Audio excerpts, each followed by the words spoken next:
14 जनवरी आइल संग में खुशियाँ ले आइल। 14 जनवरी आइल संग में खुशियाँ ले आइल। सुनाए चाचा चाची भैया भौजी मूड बनाला, खिचड़ी जम के मनाला, हो दही चूरा खाला।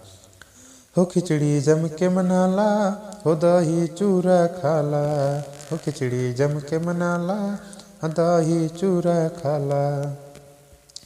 ठंडा पानी से नहाला, सूरज के तू घुराला।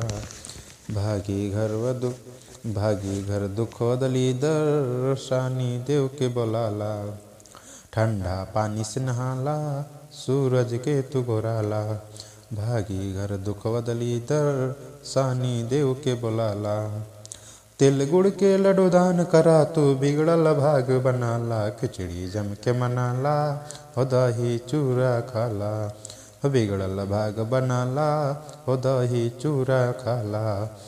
खिचड़ी जम के मनाला, हो दही चूरा खाला। हो खिचड़ी जम के मनाला, दही चूरा खाला। खेतवा में सरसों फुलाइल, देख मस्त महीना आइल।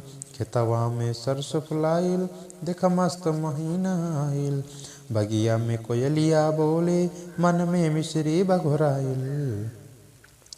खेतवा में सरसों फुलाइल, देख मस्त महीना आइल। बगिया में कोयलिया बोले, मन में मिश्री बघुराइल। बीत गईल खरवा से आज तू खूबे धूम मचाला। खिचड़ी जम के मनाला, हो दही चूरा खाला। खिचड़ी जम के मनाला, तू दही चूरा खाला। हो खिचड़ी जम के मनाला, तू दही चूरा खाला। लगन अब से जागी, बबुआ के रिश्ता लागी। खरवास खत्म अब भइल, हर गांव में होई शादी। लगन अब से जागी, बबुआ के रिश्ता लागी। खरवास खत्म अब भइल, हर गांव में होई शादी। कहे पवन राजा विशाल, अब तू ठुमका लगाला। खिचड़ी जम के मनाला, तो दही चूरा खाला। हो खिचड़ी जम के मनाला, तो दही चूरा खाला। लगन अब से जागी, बबुआ के रिश्ता लागी। लगन अब से जागी, बबुआ के रिश्ता लागी। खरवास खत्म अब भइल, हर गांव में होई शादी। लगन अब से जागी, बबुआ के रिश्ता लागी। खरवास खत्म अब भइल, हर गांव में होई शादी।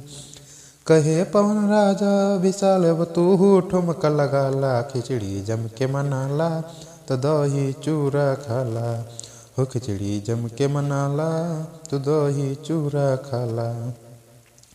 14 जनवरी आइल संग में खुशियाँ ले आइल। 14 जनवरी आइल संग में खुशियाँ ले आइल।